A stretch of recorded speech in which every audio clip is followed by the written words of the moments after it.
Welcome to Tech for Non-Techies, the podcast that explores the human face of emerging technology, demystifies data and provides insights into how tech shapes society and our everyday lives.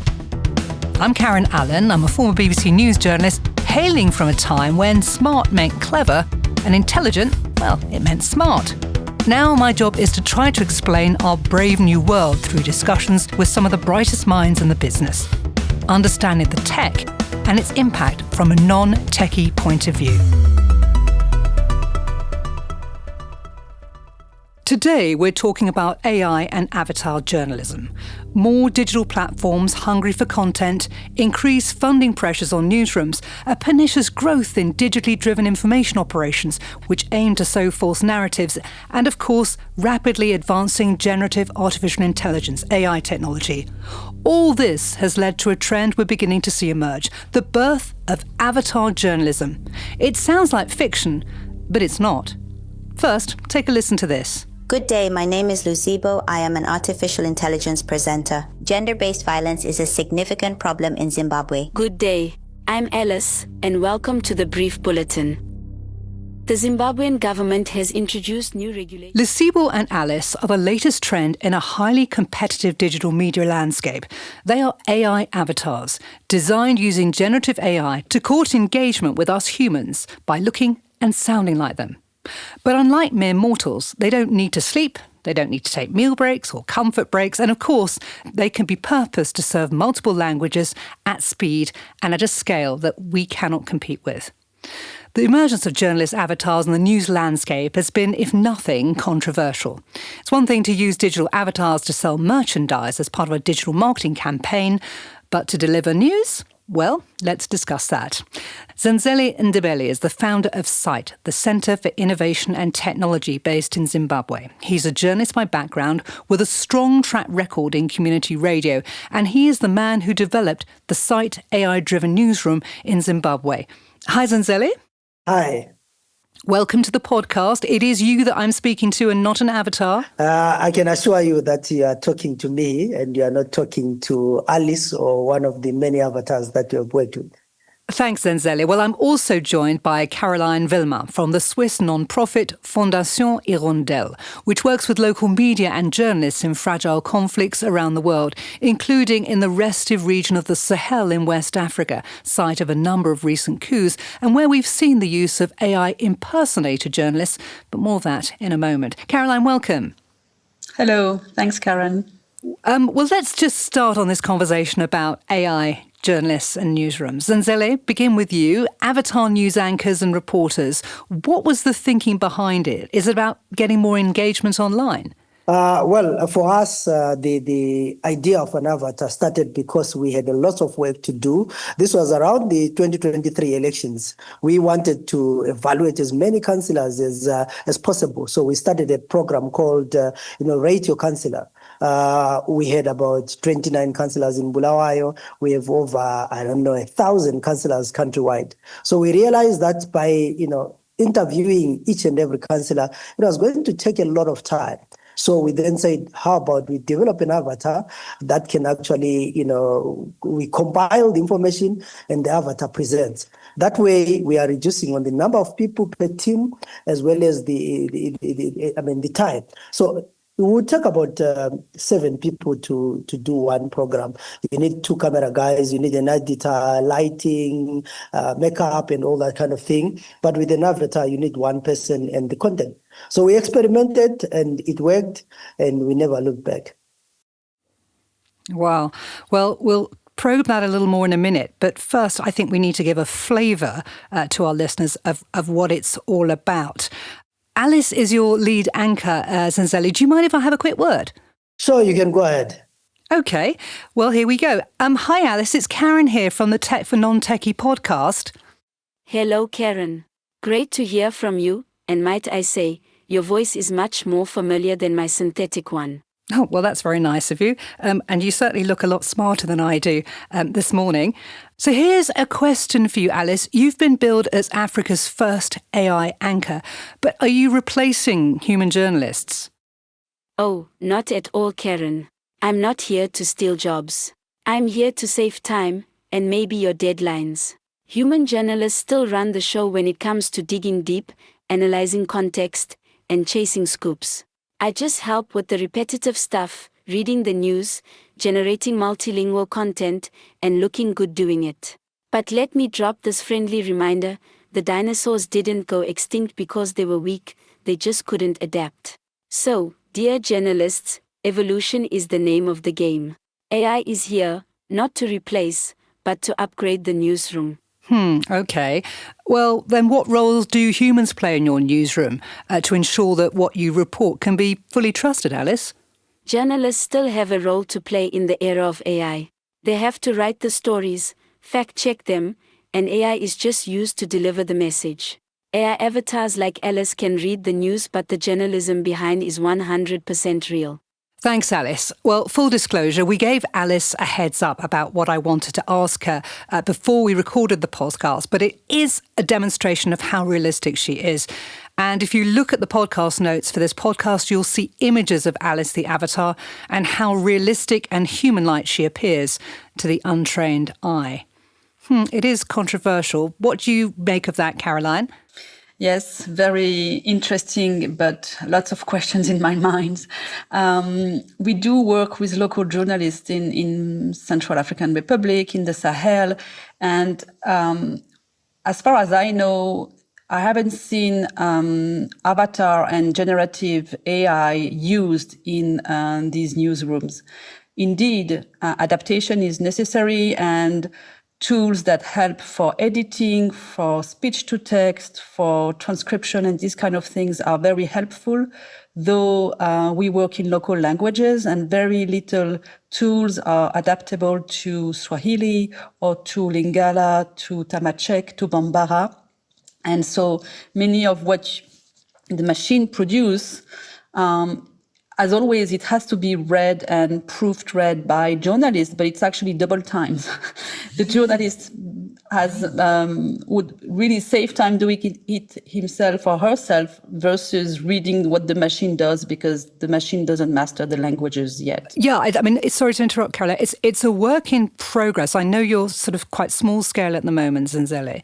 Are you operating just in one language at the moment? Well, at the moment, we're mainly operating in English, and we are hard at work trying to teach it local languages. But it allows us to speak to French-speaking guys. We are currently working on a project in Togo and in Kenya, where we are working with Swahili. And I think one of the languages is actually Lingala.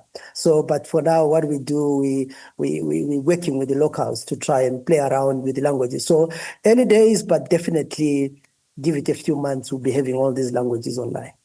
Okay, well, we'll watch with interest. Just out of interest, what program do you use to create Alice, or is this proprietary information? No, because there are now a lot of programs on the market. No, it's not. They're quite a combination of programs. We use Hagen, we use FlexClip, and a few others. So it's not one platform that does all. So you create an image on another, record videos on another. There's 11 labs.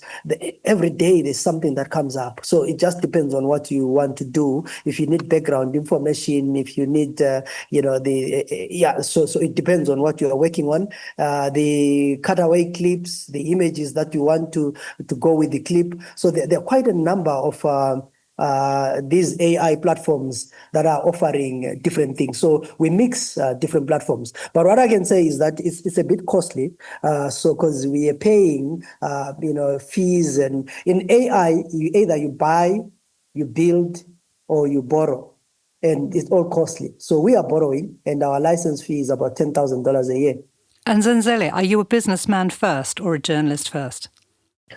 Well, that's a difficult question. But what I know for a fact is that journalism has never made money. You don't make money by selling stories. You need to sell something to the audience, so you can conclude from there. Okay, some questions about selling out. I'm sure some journalists would have that to mind. Caroline, journalism is about trust and transparency. It's interesting that CITE and Zanzele's program overtly discloses that they're using AI avatar journalists. You know what you're getting. But do you think the proliferation of avatar journalism will impact an industry that's already suffering a significant trust deficit? That's a very interesting question. I think, as always, the technology can help in some very specific situation. So much work that you need avatars and you cannot just hire additional people. Or there is an example in Latin America of journalists from Venezuela, which are not able to expose themselves physically online anymore for security reasons. So the newsroom decided to create avatars. So it's still really human journalists that prepare the news and, of course, do the fact-checking and everything, but they created avatars to present the news. And so they also are very transparent about it. That it's not the same name of the journalist. They really created new people saying we are new additions to the newsroom. Since the real journalists cannot work freely and they are under threats, we are to the people, we are you new journalists and you can trust us. And that's something for me I never thought of, which could be something in some context of use. It's a really interesting case study, and I suppose it's kind of the AI equivalent of blurring someone's image, blurring someone's face, which we used to do, and I think we still do in many TV stations, to be able to obscure their identity. Sanzeli, I wanted to put it to you. Your website positions you as investigative journalists. We tell the stories that others overlook, I think is how you bill yourselves. But how can you investigate with robots? I mean, it's one thing presenting, but do you expect this to extend to news gathering? No.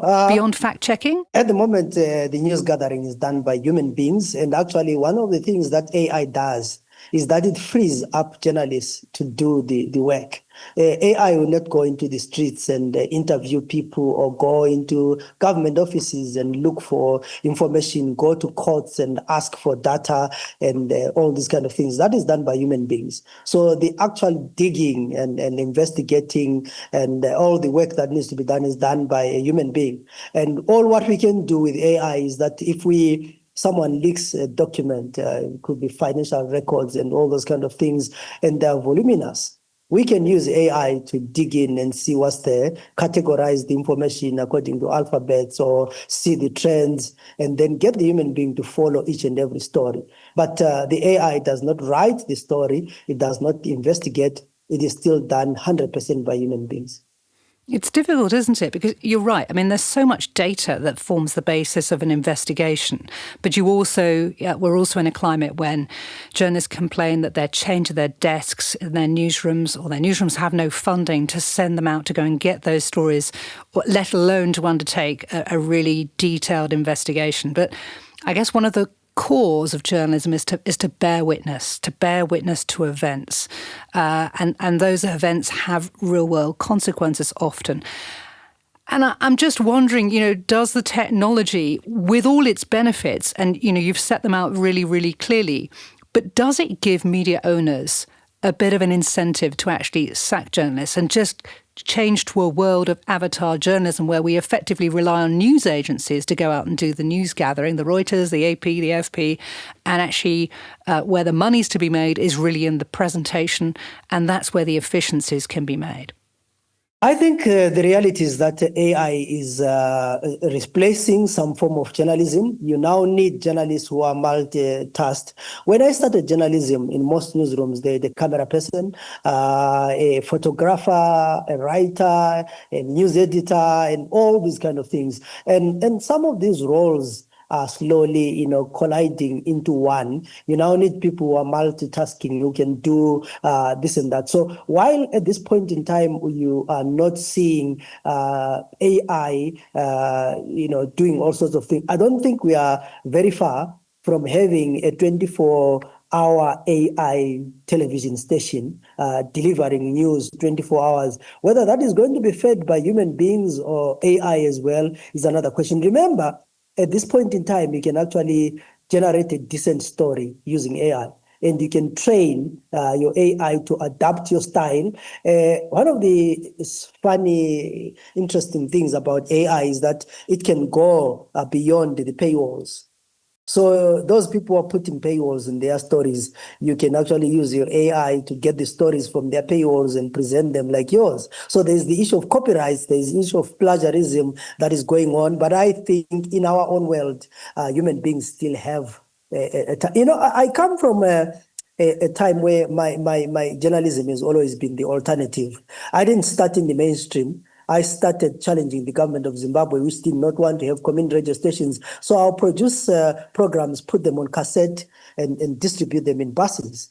And I moved from cassette to CDs, and from CDs to flash sticks, from flash sticks to social media, creating WhatsApp groups. Right now, CITE is, I don't know how many WhatsApp groups we have, but we have over 20,000 people on WhatsApp. I've always looked for alternatives. So when we saw AI, we said, here is another development. It's natural progression from what we've been doing, and we really don't feel threatened. Actually, we feel like we need to do more. So we are always thinking every day, how do we disrupt the ecosystem?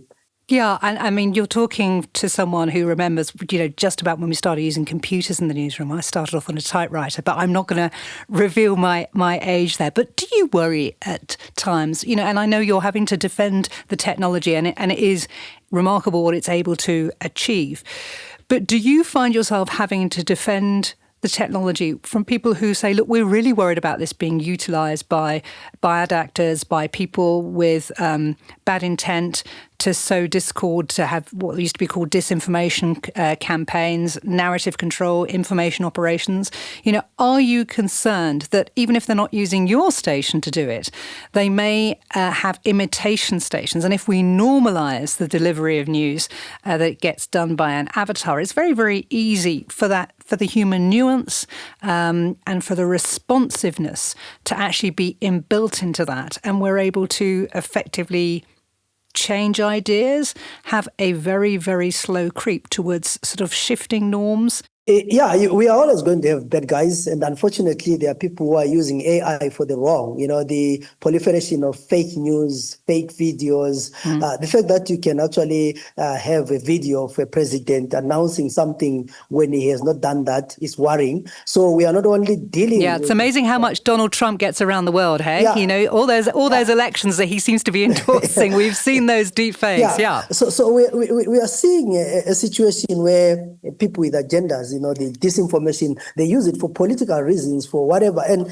it's a worrying trend. But remember, fake news has always been there back in time as propaganda during the First World War, the Second World War. It just takes different form and different shape. Senzeli, you're using avatars for news, you're using them for the weather. We had a chat a few days ago. You explained you've even got an avatar pastor who broadcasts on your platforms. But what are your red lines? What are you not prepared to do? And where would you not be happy to use AI journalists? I think we still want to have the connection with the people. So our journalists are always going to go out and tell the story. We are not going to make up stories. We are always going to be open about it, to say to people, this content has been generated by AI, so that we give people an option to say, if they don't want content that has been generated by AI, they have an option not to. So and also, the human being is the last person on the line. If something goes wrong, we can't say, sorry, it was AI, because we still have the guardrails. We have the editor who checks the story, who fact checks to make sure that everything that we take out is authentic, is been fact checked. So we are not going to let AI run loose and do all sorts of things. There is a lot that happens in newsrooms that people don't disclose. A lot of newsrooms are writing stories 100% by AI. We are not going to do that. So we do still want to, or we still stick to ethical journalism, being objective, being truthful. And also we are very much aware of the AI biases, because the companies that produce this software are not in Africa. And the biases that you find offline and the prejudices that you find offline, you're also going to find them online. And we're very much aware of that. Yeah, and we need massive investment, don't we, to be able to develop AIs that are much more reflective of this part of the world. It's really, really interesting. Stay with me. In a moment, we're going to be talking about the more covert use of AI avatars in newsrooms, which have deception by design. Don't go away. You're listening to the Tech for Non-Techies podcast with me, Karen Allen, where we're talking AI avatar journalism and the future of news.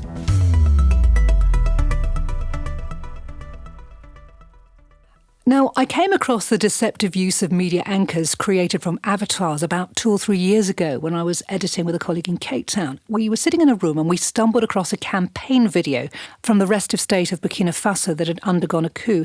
And the video purportedly showed international presenters supporting the coup leaders. Now, Burkina Faso has Russian backing, and at the time it was suspected to have been the work of their information operations outfit, the Wagner Group. But it was never fully proven. It was information actors using synthetic AI used for digital marketing campaigns, which created the impression of support for the coup leaders under Captain Ibrahim Traoré. It's getting a lot of recognition, and we're seeing the same kind of patterns happening elsewhere. First of all, Caroline, tell us a little bit more about that particular video. Yes, it started in February 23, indeed, after the coup.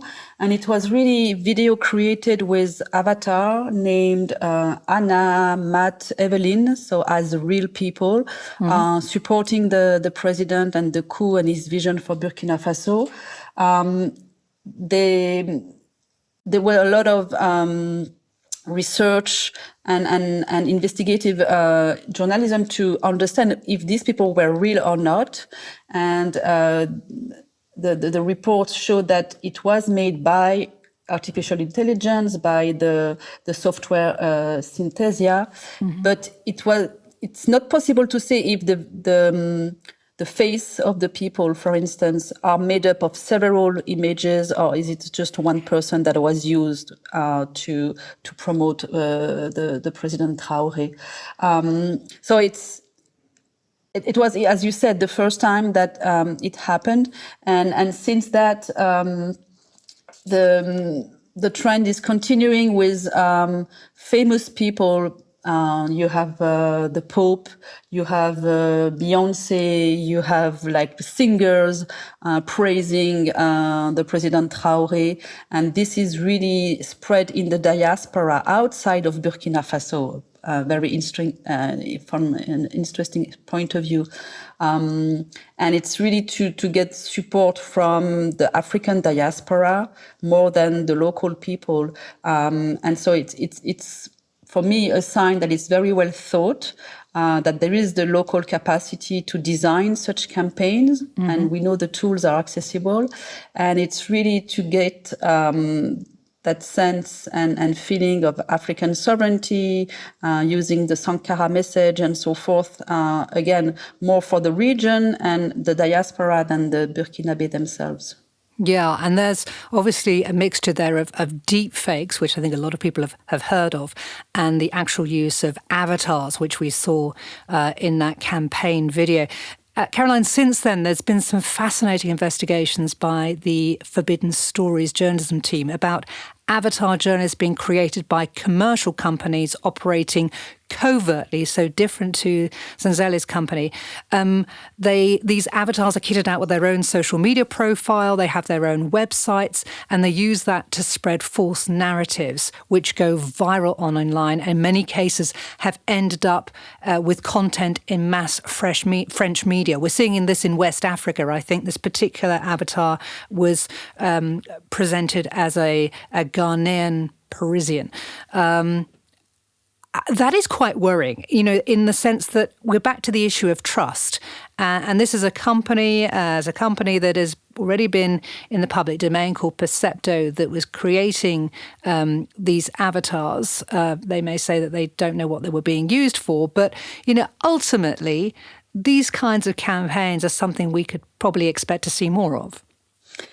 Yes, probably, but I think there is something we need to keep in mind, at least for the moment. And, I don't know how it's going to be in 3, 5, 10 years. The level of penetration of internet, especially in West Africa and in the Central Sahel, remains really, really low.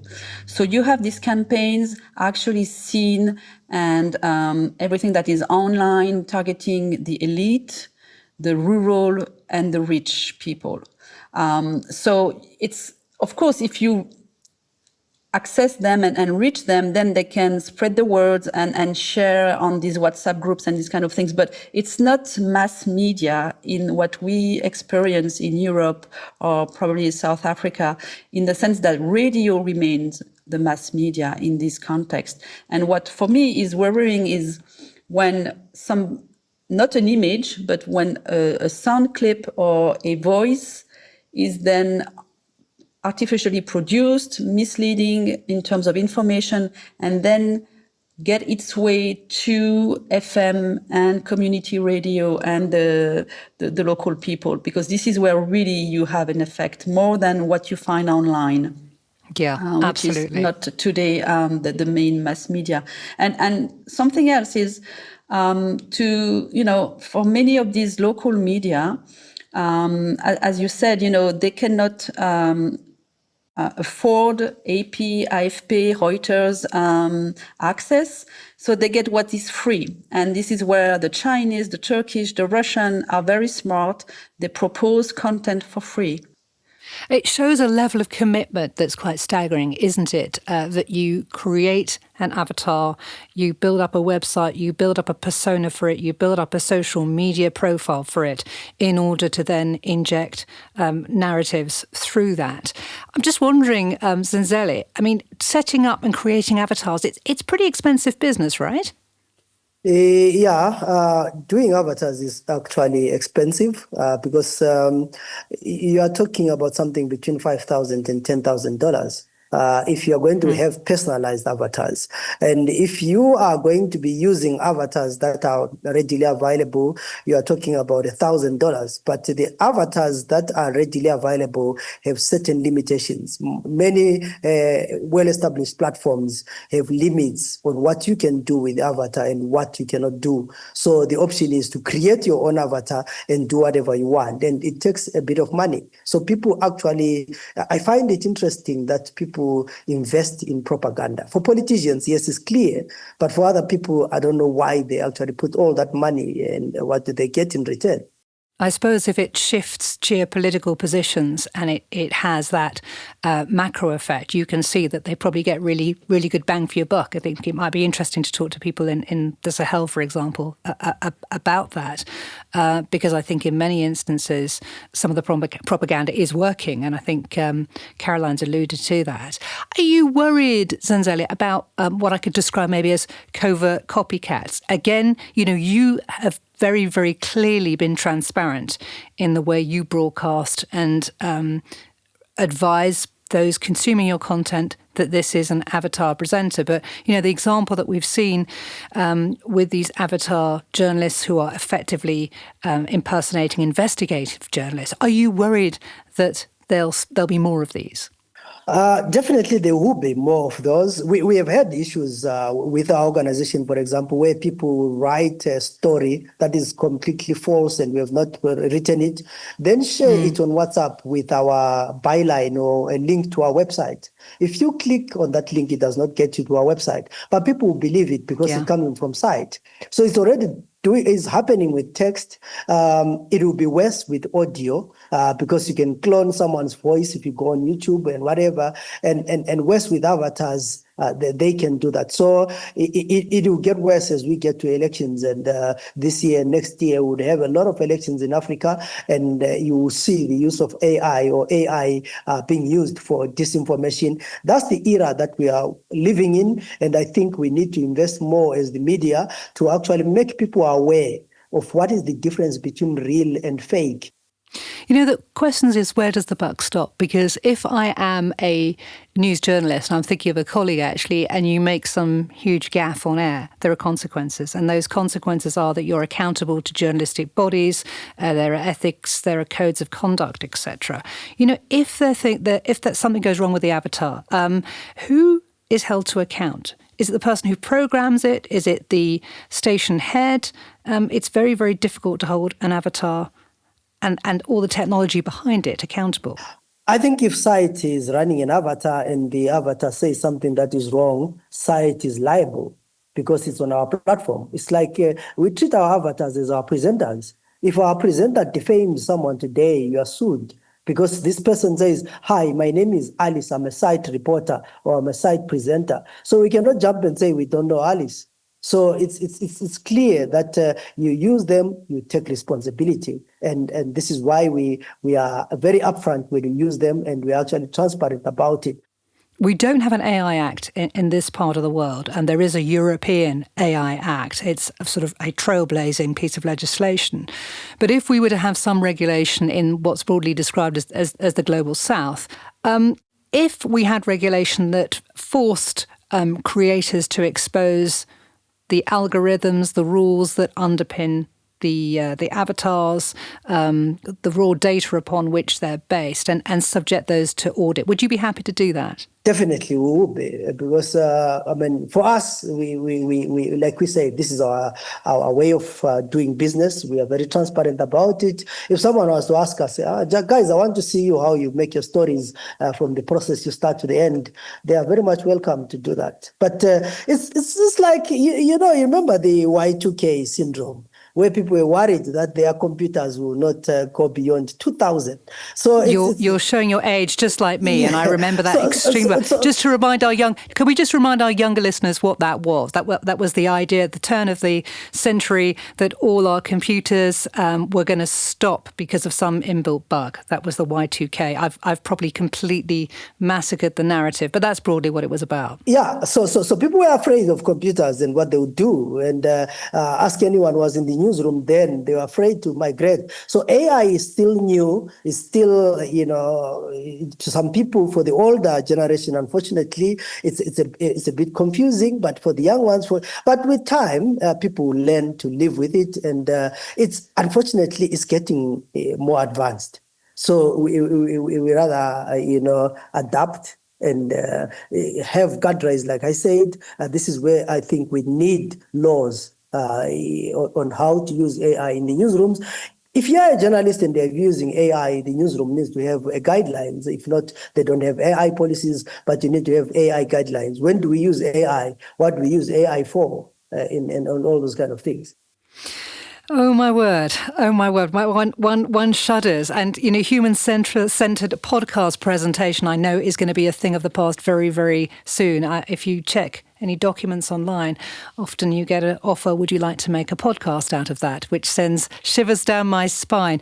Zanzeli, just some horizon scanning. If we would be talking to you in 5 years' time, where do you see the future of avatar journalism going, and your outfit presumably going global? We are already now putting our footprint into Africa, so we are working in the rest of the Africa. We are training journalists on the use of AI in the newsroom. We are looking at starting programs on AI literacy for the audience. But we are a 100% donor-funded organization, and looking at the way donor funding is going down and sustainability, really the idea of using one influencers and AI is so tempting. So we in 5 years' time, we might have automated our newsroom, and they would have 2 people running the newsroom and lots of AI. That possibility is always on the table, and it's so tempting. Is it digital marketing that's leading this, or journalism in your mind? It's a combination of the lack of resources to run the news, and also the possibilities on digital marketing. Because really, at the moment, journalists are suffering when it comes to the money to run the newsroom. We don't have the money, and we don't have the money to pay journalists. So what can we do? Get influencers and avatars to present the news and write the stories. Yeah, Caroline. A creative solution or the demise of journalism? I'm not that optimistic, frankly. I think, as you said, Zinzele, the economic crisis of media will really push many media owners, media newsrooms to cut down on real people and think that the technology will do, which at some point, we will need journalists again to verify, because people will be exposed to so many stories, and only if a journalist goes out and is on the ground and asks the person and says, yes, this is real, yes, I'm witnessing, and at that time the newsroom will not have the capacity to invest in that again, and it's going to be too late in terms of trust and information integrity and independent journalism. The other thing is, especially on the African continent, when and how are we going to have the power, the technology to have, the servers and all the electricity and everything needed to run our own system and not be dependent on the 5 big American ones that are currently just the monopoly. And I don't see this happening. So one day, one of these companies will say, that African market is not interesting for me anymore, and I'm just going to cut my services, and the journalist will be left with no alternative. Even Europe is dependent today. We don't have any AI capacity of our own, and this is a real major issue. So I'm sorry, I'm not that optimistic. Yeah, it's interesting that even some of the big broadcasting houses are beginning to experiment with avatar presenters and avatar journalism. So it'll be interesting to see what the next few years have in store. It's been a really insightful conversation, both of you. I've truly enjoyed it. Zinzele Ndebele and Caroline Vuillemin, thank you very, very much indeed. And thank you, our listeners, for giving us your attention and your time. If you like the Tech for Non-Techies podcast, please do share it and look out for more from us. This has been a Karen Allen International production, sound provided by One Big Room Studios. Bye for now.